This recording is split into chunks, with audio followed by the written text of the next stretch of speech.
నమస్కారం city news కి స్వాగతం. గుంటూరు అమరావతి రోడ్లోని లేమల్లపాడు వద్ద 5వ తేదీ గురువారం నుండి ప్రారంభమయ్యే గుడారాల పండుగ సందర్భంగా భక్తుల సౌకర్యార్థం ఏపీఎస్ఆర్టీసీ ప్రత్యేక బస్సులను ఏర్పాటు చేసినట్లు డిపో మేనేజర్ రాజశేఖర్ తెలిపారు. 5, 6, 7, 8 తేదీల్లో 4 రోజుల పాటు జరిగే గుడారాల పండుగకు తెనాలి డిపో నుండి సాధారణ ఛార్జీలతో ప్రత్యేక బస్ సర్వీసులను నడపనున్నట్లు వెల్లడించారు. పండుగకు హాజరయ్యే తెనాలి మరియు పరిసర ప్రాంతాల ప్రజలు ఈ ప్రత్యేక బస్సు సర్వీసులను సద్వినియోగం చేసుకోవాలని ఆయన విజ్ఞప్తి చేశారు. ఈరోజు ఈ ప్రెస్ మీటింగ్ పెట్టడానికి ప్రధాన కారణం ఏంటంటే రేపటి నుంచి 5వ తారీఖున మన గుంటూరు నుంచి లేమల్లపాడు అమరావతి రోడ్లో లేమల్లపాడు దగ్గర ప్రతి సంవత్సరం గుడారాల పండుగ జరుగుతూ ఉంటుంది. 5, 6, 7, 8వ తారీఖు 4 రోజులు లేమల్లపాడులో గుడారాల పండుగ కొంతమంది భక్తులు అక్కడ రావటం జరుగుతుంది. దానిలో భాగంగా మన తెనాలి చుట్టుపక్కల ప్రజలు కూడా గుడారాల పండుగలకి వెళ్ళడం జరుగుతూ ఉంది. మన తెనాలి డిపో నుంచి రేపు ఉదయం 5:30, 6, 6:30, 7, 7:30 5 బస్సుల్ని ప్రయాణికుల సౌకర్యార్థం మనం గుడారాల పండుగకి పంపించడం జరుగుతుంది. ఇది కేవలం సాధారణ ఛార్జీలతోనే మనం ఈ ఆపరేషన్ చేయడం జరుగుతుంది. కాబట్టి ప్రయాణికుల అవకాశాన్ని అందరూ వినియోగించుకోవాల్సిందిగా విజ్ఞప్తి చేస్తా ఉన్నాం. తెనాలి పట్టణ విశ్వబ్రాహ్మణ సంఘం ఆధ్వర్యంలో నిర్మించిన విశ్వబ్రాహ్మణ సంఘం కాంప్లెక్స్ బుధవారం ఘనంగా ప్రారంభమైంది. ముఖ్య అతిథులుగా ప్రముఖ వైద్యులు వజ్రాల శివకుమార్ పాల్గొని ఈ కాంప్లెక్స్ ను ప్రారంభించారు. ఈ సందర్భంగా ఆయన మాట్లాడుతూ సంఘ అభివృద్ధికి సంఘ సభ్యులకు అన్ని విధాల అండగా నిలుస్తామని హామీ ఇచ్చారు. కాంప్లెక్స్ నిర్మాణం సంఘ ఐక్యతకు ప్రతీకగా నిలుస్తుందని ఆయన అభిప్రాయపడ్డారు. ఈ కార్యక్రమానికి తాళ్లవత్తుల ఉదయశంకర్ అధ్యక్షత వహించారు. గుంటముక్కల వెంకట నాగార్జున, పట్నాల బాలసుబ్రహ్మణ్య మణికుమార్, టేకి బాలసుబ్బరాజు, లక్కోజు నరేంద్ర, అనుభోజ్ గిరి, తెనాలి సంఘ కార్యదర్శి కడియం శేషబాబు, కోశాధికారి తుమ్మపాల లక్ష్మీప్రసాద్ మరియు కార్యవర్గ సభ్యులు, సంఘ సభ్యులు పాల్గొన్నారు.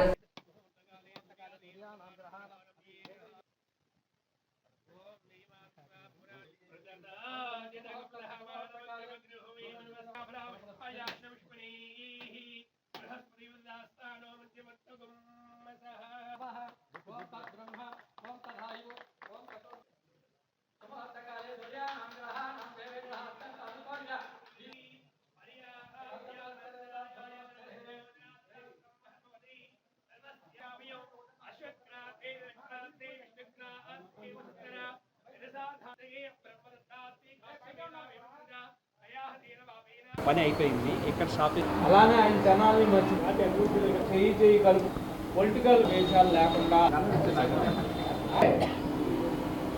ఈ విశ్వబ్రాహ్మణ సంఘ కాంప్లెక్స్ ఓపెనింగ్కి వచ్చిన వజ్రాల శివకుమార్ గారికి, అలానే విజయవాడ రేపల్లె విశ్వబ్రాహ్మణ సంఘం వారికి మా తరపు నుంచి ధన్యవాదాలండి.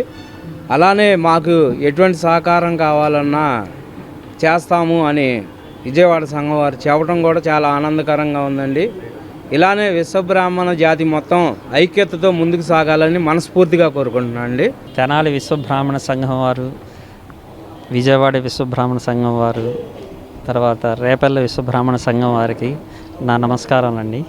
ఇక్కడ తెనాలి విశ్వబ్రాహ్మణ సంఘం వారిచే నిర్మింపబడిన ఈ కాంప్లెక్స్, షాపింగ్ కాంప్లెక్స్ ఓపెనింగ్ నన్ను పిలవడం ఎంతో ఆనందదాయకంగా ఉంది. అందరూ కలిసి ఆ విధంగా ఇంప్రూవ్మెంట్ కోసం కలిసి కృషి చేస్తున్నందుకు చాలా అభినందనీయం, చాలా సంతోషం అండి. వ్యవసాయ రంగంలో సాంకేతికతను విస్తృతంగా వినియోగించేందుకు ప్రభుత్వం ప్రవేశపెట్టిన ఊబరైజేషన్ విధానం రైతులకు ఎంతో ఉపయోగకరమని తెనాలి మండల వ్యవసాయ అధికారి కె సుధీర్ బాబు తెలిపారు. ఊబరైజేషన్ అనగా క్యాబ్ సర్వీస్ మాదిరిగా డ్రోన్లను ఆన్లైన్లో బుక్ చేసుకునే సదుపాయమని వివరించారు. రైతులు ఎక్కడి నుంచైనా యాప్ ద్వారా డ్రోన్ సేవలను బుక్ చేసుకోవచ్చని, దీనివల్ల సమయం మరియు ఖర్చు 2 తగ్గుతాయని పేర్కొన్నారు. అలాగే ఏపీ ఎయిమ్స్ 2.0 యాప్ ద్వారా రైతులు హార్వెస్టర్లు, ట్రాక్టర్లు, డ్రోన్లు తదితర వ్యవసాయ యంత్ర పరికరాల కోసం సర్వీస్ రిక్వెస్ట్ పెట్టుకోవచ్చని తెలిపారు. ఈ విధంగా సరైన సమయానికి అవసరమైన యంత్రాలు అందుబాటులోకి వస్తాయని చెప్పారు.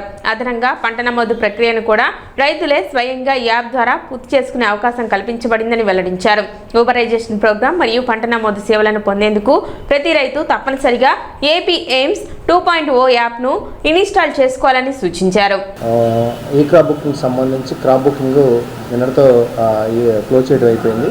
కాకపోతే ఏంటంటే ఈరోజు ఏదైతే క్రాప్ బుకింగ్ పంట నమోదు చేశారో ఆ పంట నమోదు సంబంధించి ఈరోజు మనం చేసిన ఫొటోస్ అన్నీ కూడా ఈరోజు ఆన్లైన్లో అప్లోడ్ చేయడం అవుతుంది. ఓబరైజేషన్కి సంబంధించి మనకి ఓబరైజేషన్ యాప్ ఏపీఎంస్ 2.0 దానిలో ఏదైతే మనం ఓబరైజేషన్కి సంబంధించి యాప్ తీసుకురావడం జరిగింది. దానిలో ఏంటంటే రైతు సోదరులందరూ కూడా మనం ఏదైతే ఈజీ డూయింగ్గా మనం ఇప్పుడు ఏదైనా అమెజాన్లో బుక్ చేసుకుంటే ఎలా అయితే ఈజీగా మనకి వస్తున్నాయో, మనకి అందుబాటులో ఉన్న పరికరాలు ఏదైతే డ్రోన్స్ కానీ అదేవిధంగా ట్రాక్టర్ సంబంధించిన యంత్ర పరికరాలు అన్నీ కూడా ఆ ఓబరైజేషన్లో భాగంగా దానిలో ఆ యాప్లో చేయడం జరిగింది. మనం కూడా ఏంటంటే రైతు సోదరులు ఎవరైతే అవసరం మనకి ఈరోజు ఒక 10 ఎకరాలు మనకి ట్రాక్టర్తో మనం దుక్కి చేయాలనుకుని ఉంటే మనం ఆల్రెడీ ఆన్లైన్ ఆ యాప్లో ఓబరైజేషన్ దాంట్లోకి వెళ్ళిపోయి మనకి ఫార్మర్ వైజ్గా చూసుకుంటే ఎక్కడైతే మనకి చుట్టుపక్కల దగ్గరలో ఉన్న ట్రాక్టర్లు కూడా అందుబాటులో అన్ని నిక్షిప్తం చేశారు. వాటిని ఏంటంటే మనకు నచ్చిన విధంగా ఏదైతే దగ్గరలో ఉందో ట్రాక్టర్ బుక్ చేసుకున్నట్టయితే వారికి ఒక SMS వెళ్తుంది. ఎవరైతే ట్రాక్టర్ సంబంధించి దానిలో ఉన్నారో వాళ్ళు ఓకే చేస్తే మీకు పలానా డేటు మీకు ఏదైతే దుక్కి దున్నటం కానీ స్ప్రేయింగ్ కానీ ఏదైతే ఆ డేట్కి సంబంధించి వాళ్ళు యాక్సెప్ట్ చేయడం జరుగుతుంది. కాబట్టి మీకు అదేవిధంగా ఏంటంటే అదే రోజు మీకు అదేవిధంగా ఈ ఓబరైజేషన్ యాప్ తీసుకురాగలిగింది. దీనిలో మెయిన్గా ఏంటంటే మనకి ఇప్పుడు ఏదైతే స్ప్రేయింగ్ చేసుకుంటున్నారు డ్రోన్ ద్వారా కానీ ఏదైతే అవన్నీ కూడా మనకి రైతు సోదరులు చేసుకోవడానికి ఈజీగా ఉంటుందని అదొకటి తెలియజేస్తున్నాము. తెనాలి ఆర్టీసీ బస్టాండ్లో ఖాళీగా ఉన్న దుకాణాల అద్దెకు సంబంధించి ఈ నెల 6, 7 తేదీలలో గుంటూరు కేంద్ర కార్యాలయం ద్వారా టెండర్ అప్లికేషన్లు జారీ చేయనున్నట్లు APS RTC depot manager Rajasekhar వెల్లడించారు. తెనాలి పాత బస్టాండ్లో 3 దుకాణాలు, కొత్త బస్టాండ్లో 4 దుకాణాలు, బస్టాండ్ పరిసర ప్రాంతంలో మరో 10 దుకాణాలు ప్రస్తుతం ఖాళీగా ఉన్నాయని తెలిపారు. టెండర్కు సంబంధించిన పూర్తి వివరాల కోసం తెనాలి ఆర్టీసీ డిపో మేనేజర్ను సంప్రదించాలని సూచించారు. వ్యాపారవేత్తలు ఈ అవకాశాన్ని సద్వినియోగం చేసుకుని దరఖాస్తులు చేసుకోవాలని ఆయన విజ్ఞప్తి చేశారు. ఈ పారిశ్రామికంగా ఇంట్రెస్ట్ ఉన్న వాళ్ళకి, వ్యాపారం మీద ఇంట్రెస్ట్ ఉన్న వాళ్ళకి ఏపీఎస్ఆర్టీసీ తెనాలి డిపో కొన్ని షాపులు రేపు 7-8 తారీఖులో టెండర్ ద్వారా మా గుంటూరు కేంద్ర కార్యాలయం నుంచి టెండర్ అప్లికేషన్ రావడం జరుగుతుంది. ఎవరైనా ఇంట్రెస్ట్ ఉన్నవాళ్ళు ఇప్పుడు వ్యాపారాలు శ్రీశక్తి పెరిగింది కాబట్టి వ్యాపారాలు బాగానే ఉన్నాయి. ఇప్పుడు పాత బస్టాండ్లో ఒక 3 షాపులు, కొత్త బస్టాండ్లో ఒక 4 షాపులు, అదేవిధంగా బస్టాండ్ చుట్టూ ఒక 10 షాపులు ఖాళీగా ఉన్నవి. వాటిని కావాల్సిన వాళ్ళు డిపో మేనేజర్ ఆఫీస్కి సంప్రదించినట్లయితే వాటి పూర్తి వివరాలు మీకు తెలియజేసి మీరు ఆ వ్యాపారం చేసుకోవడానికి అవకాశం ఉంటుంది. కాబట్టి ఈ అవకాశాన్ని కూడా ప్రజలందరూ ఈ వ్యాపారం మీద ఇంట్రెస్ట్ ఉన్న వాళ్ళందరూ వినియోగించుకోవాల్సిందిగా విజ్ఞప్తి చేస్తా ఉన్నాను. ఇటీవల ముగిసిన పంట నమోదు ప్రక్రియలో నమోదు చేసుకున్న ప్రతి రైతు తప్పనిసరిగా ఈకేవైసీ చేయించుకోవాలని మండల వ్యవసాయ అధికారి సుధీర్ బాబు తెలిపారు. పంట నమోదు చేసిన రైతుల జాబితాను సంబంధిత ఆర్ఎస్కే కేంద్రాల్లో పొందుపరిచినట్లు పేర్కొన్నారు. అదేవిధంగా ప్రభుత్వ పథకాలు, ముఖ్యంగా పీఎం కిసాన్ వంటి పథకాల లబ్ధి పొందాలంటే ఫార్మర్ రిజిస్ట్రేషన్ కూడా తప్పనిసరిగా పూర్తి చేయాలని ఉంటుందని స్పష్టం చేశారు. రైతులు సమీప ఆర్ఎస్కే కేంద్రాలను సంప్రదించి అవసరమైన ప్రక్రియలను పూర్తి చేసుకోవాలని సూచించారు. ఈకేవైసీ ఈ పంట నమోదు చేసుకున్నారు రైతు సోదరులందరూ కూడా ఈకేవైసీ నమోదు చేసుకోవాల్సిందిగా తెలియజేయటం అయిందండి. ఇంకోటి మెయిన్గా ఏంటంటే ఏపీఎఫ్ఆర్ రిజిస్ట్రేషన్, ఫార్మర్ రిజిస్ట్రేషను మనకి పిఎం కిసాన్ సంబంధించి ఆన్లైన్లో ఫార్మర్ రిజిస్ట్రేషను మన తెనాలి మండలానికి సంబంధించి 1100 రికార్డ్స్ పెండింగ్ ఉన్నాయి.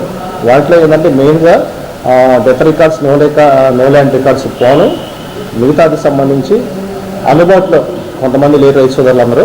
మీకేంటంటే మేము రైతు సేవా కేంద్రాల్లో ఏదైతే మనం ఫార్మర్ రిజిస్ట్రేషన్ చేయాలో ఆ లిస్టు సబ్మిట్ చేస్తున్నాం. అదేవిధంగా ప్రతి ఫార్మర్కి కూడా ఎవరైతే సెల్ఫ్ రిజిస్ట్రేషన్ చేసుకుని ఆ లిస్టులో ఉన్నారో అందరికి కూడా ఫోన్ ద్వారా మేము ఇక్కడ ఆఫీస్ నుంచి కూడా ఫోన్ చేస్తున్నాము. రైతు సేవా కేంద్రాల ద్వారా కూడా ఆ ఫోన్ చేయడం జరుగుతుంది. మీరు ఆ ఫోన్ నెంబర్లు కొన్ని రాంగ్ ఇచ్చున్నారు కాబట్టి నా లిస్ట్ అన్ని కూడా మీ దగ్గరలో ఉన్న రైతు సేవా కేంద్రాల్లో మనము అంటించడం జరిగింది. కాబట్టి మీరు కొద్దిగా దానికి సంబంధించిన ఎవరైతే ఉన్నారో ఫార్మర్ రిజిస్ట్రేషన్ చేసుకుంటేనే నెక్స్ట్ మనకు రాబో పిఎం కిసాన్ కానీ, అనాథ సుఖీబాబు కానీ, అదేవిధంగా ప్రభుత్వం నుంచి సబ్సిడీలు వచ్చే ఏదైనా కానీ వర్తిస్తాయని తెలియజేస్తున్నాం. కాబట్టి అందరూ కూడా మెయిన్గా ఏంటంటే ఏపీఎఫ్ఆర్ మనకి ఇప్పుడు రాబోయే ఇంకా ఈ మంత్లో మనకి పిఎం కిసాన్ కూడా ఆనరబుల్ పిఎం గారు రిలీజ్ చేస్తున్నారు. కాబట్టి మనకి తప్పనిసరిగా ఇది రిజిస్ట్రేషన్ ఉంటేనే, ఫార్మర్ రిజిస్ట్రేషన్ అయితేనే వారికి పీఎం కిసాన్ నగదు జమ అవుతాయని రైతు సోదరులకు ముఖ్యంగా తెలియజేస్తున్నామండి. సోషల్ మీడియాలో తనపై జరుగుతున్న తప్పుడు ప్రచారాలపై టీడీపీ నాయకురాలు జట్టి రేణుక తెనాలి రూరల్ పోలీస్ స్టేషన్లో ఫిర్యాదు చేశారు. ఈ సందర్భంగా ఆమె వైసీపీ అధిష్టానంపై తీవ్ర ఆరోపణలు చేశారు. రేణుక మాట్లాడుతూ వైసీపీ నాయకత్వం కావాలనే కక్షపూరితంగా తనపై అసత్య ప్రచారాలు చేయిస్తున్నట్లు పేర్కొన్నారు. ముఖ్యంగా తనకు TTD chairman B R Naidu car కొనిపెట్టారంటూ సోషల్ మీడియాలో ఫేక్ అకౌంట్ల ద్వారా దుష్ప్రచారం జరుగుతుందని ఆమె ఆరోపించారు. ఇది పూర్తిగా అసత్యమని, రాజకీయ ప్రయోజనాల కోసమే ఇటువంటి కథనాలు సృష్టిస్తున్నారని విమర్శించారు. ఇక గతంలో కూడా ఇదే కారును ఎంపీ పెమ్మసాని కొనిపెట్టారని వైసీపీ వర్గాలు తప్పుడు ప్రచారం చేశాయని రేణుక గుర్తు చేశారు.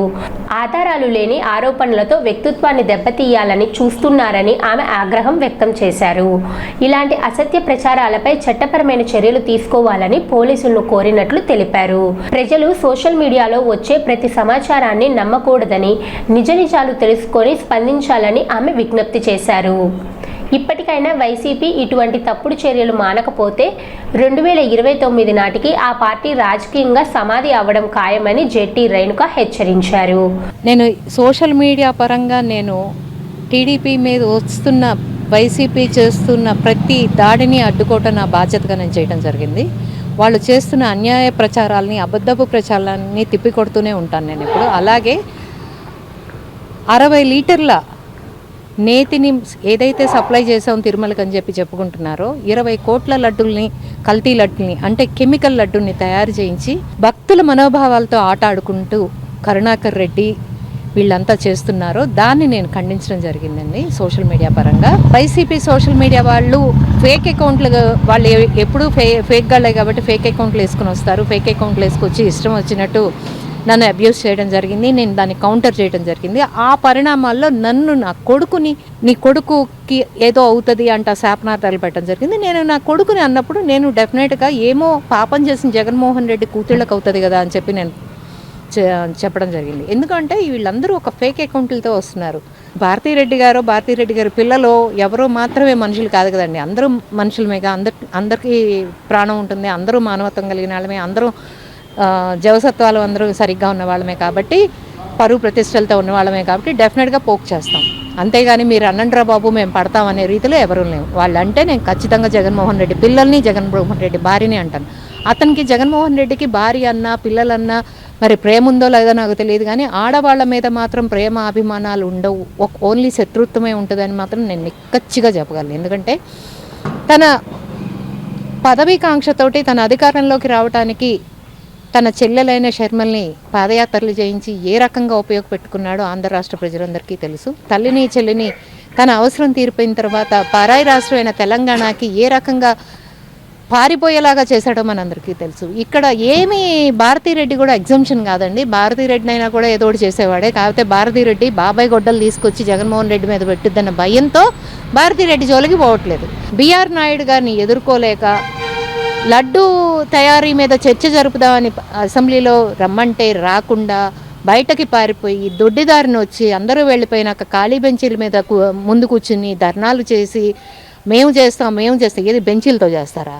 దానికి మేము ప్రశ్నించినందుకు గాను బీఆర్ నాయుడు గారి పేరు మీద డీప్ ఫేక్ వీడియోస్ క్రియేట్ చేయడం, డీప్ ఫేక్ ఫొటోస్ క్రియేట్ చేయడం జరిగింది. నేను ఆ 2 ఫొటోస్ పెట్టి ఎయిర్పోర్ట్లో దిగినప్పటికీ, కార్ ఎక్కేటప్పటికీ బట్టలు ఎలా చేంజ్ అయింది హవ్ అని పెట్టా.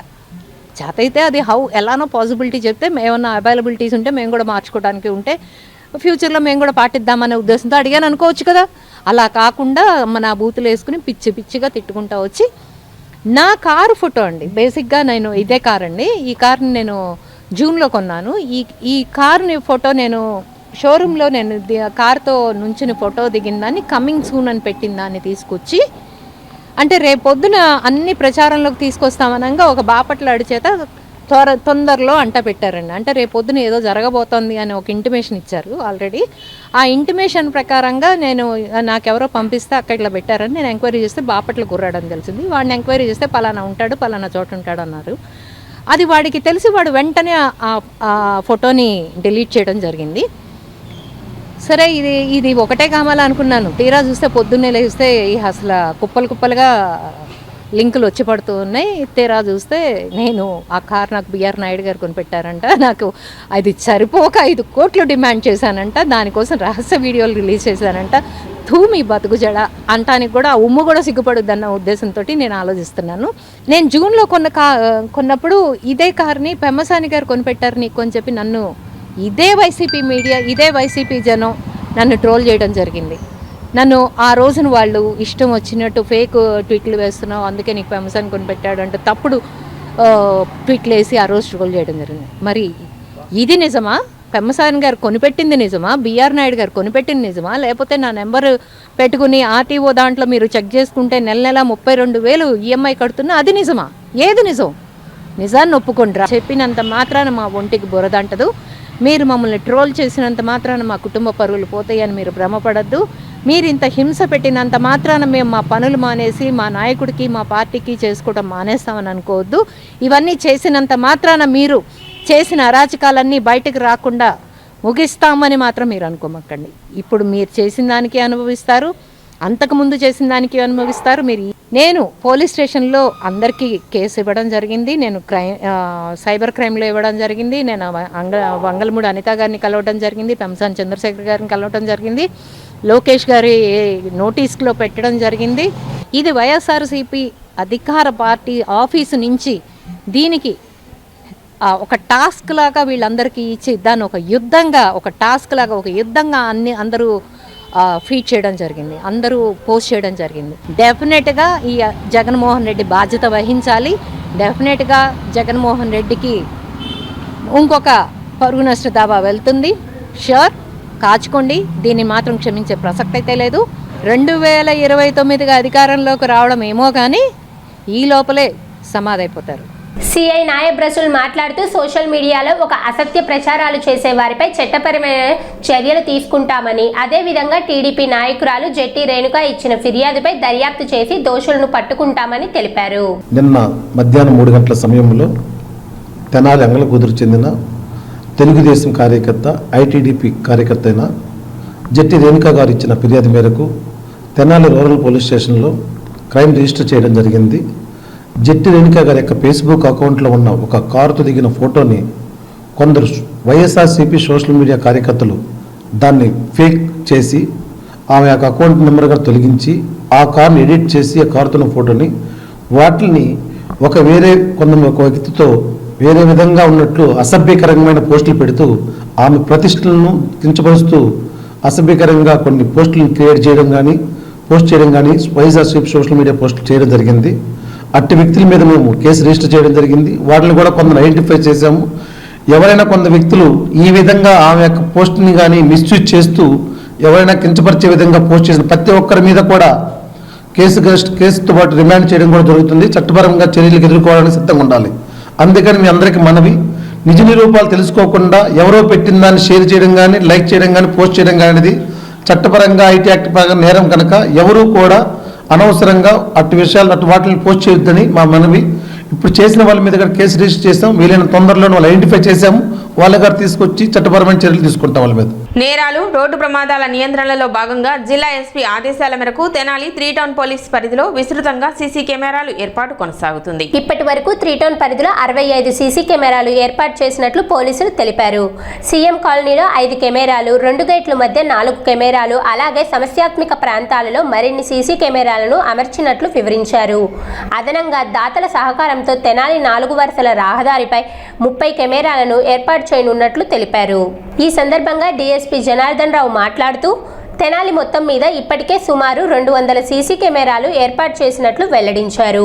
బంగారం, వెండి ధరలు పెరుగుతున్న నేపథ్యంలో చోరీలు వంటి ఆస్తి నేరాలు పెరిగే అవకాశం ఉన్నందున ప్రజలు అప్రమత్తంగా ఉండాలని సూచించారు. సుమారు 25,000 రూపాయల వ్యయంతో నివాస గృహాలకు సీసీ కెమెరాలు ఏర్పాటు చేసుకోవడం ద్వారా వ్యక్తిగత భద్రతను పెంపొందించుకోవచ్చని ఆయన తెలిపారు. చెంచుపేట ప్రాంతంలో ఏర్పాటు చేసిన సీసీ కెమెరాలను డీఎస్పీ జనార్దన్ రావు, సిఐ సాంబశివరావు కలిసి పరిశీలించారు.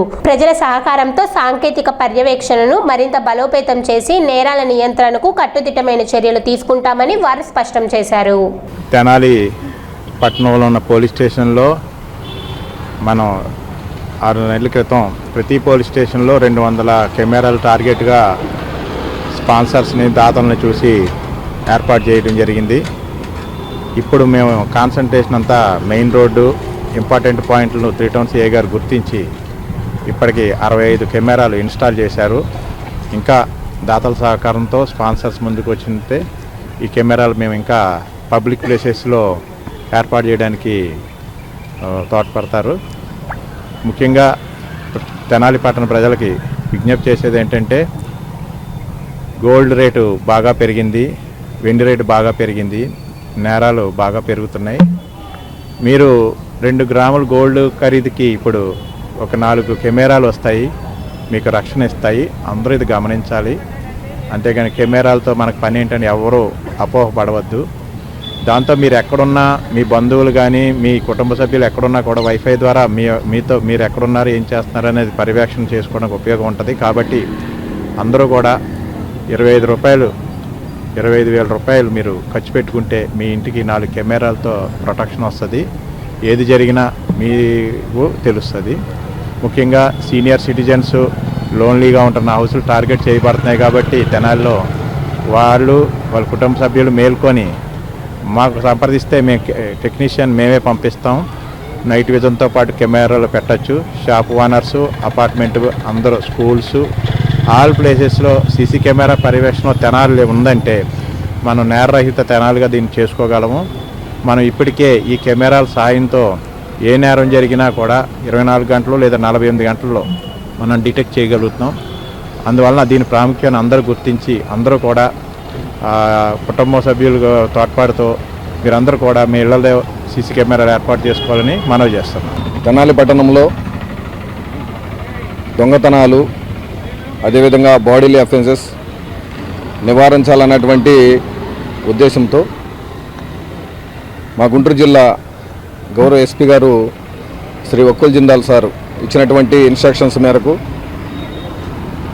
మా తెనాలి డిఎస్పీ గారు గౌరవనీయులు బి జనార్దనరావు సారు ఇన్స్ట్రక్షన్స్తో వారి గైడెన్స్ తీసుకొని 3 టౌన్ పట్టణ పోలీస్ స్టేషన్ పరిధిలో ఇప్పటి వరకు మొత్తం 65 సీసీ కెమెరాలని, అంటే పాతవి ఉన్నాయి, వాటితో పాటు అడిషనల్గా ఒక 65 క్యామ్స్ని ఇన్స్టాల్ చేసుకోవడం అనేది జరిగింది. రీసెంట్గా ఏదైతే దొంగతనాలు జరిగినాయో ఆ దొంగతనాలన్నింటినీ కూడా ఈ సీసీ కెమెరాల ద్వారానే పట్టుకోవడం, ముద్దాయిల్ని రిమాండ్ పంపడం అనేది కూడా జరిగింది. అలలో రీసెంట్గా పట్టుబడినటువంటి అఫెండర్స్ని వాళ్ళు నేరం చేసి ఈ ఏరియాలోనే నేరం చేశారు.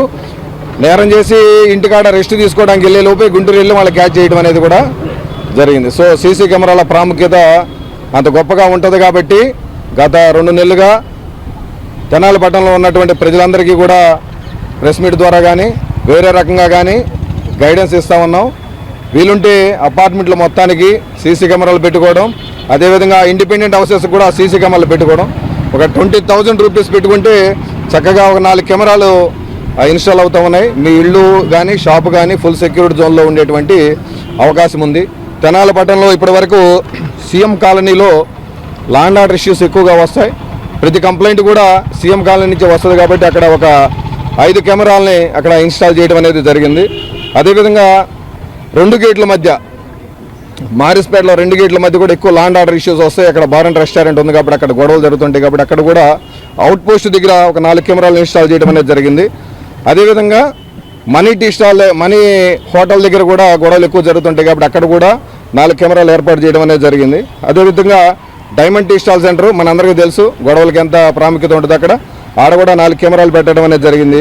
అదేవిధంగా మారిస్పేట ఎస్బీఐ ఏటీఎం జంక్షన్ దగ్గర ఒక 5 కెమెరాలు, అదేవిధంగా అలంకార్ థియేటర్ దగ్గర ఒక 4 కెమెరాలు, అండర్ బ్రిడ్జి ఇప్పుడు నేరం చేసిన వాళ్ళు రైల్వే స్టేషన్ దగ్గర నుంచి నేరం చేసిన వాళ్ళు బ్రిడ్జి టౌన్లో నుంచి వెళ్తుంటారు కాబట్టి అక్కడ కూడా ఒక 4 కెమెరాలు ఏర్పాటు చేయడం అనేది జరిగింది. సిటీ న్యూస్ ఇంతటితో సమాప్తం. నమస్కారం.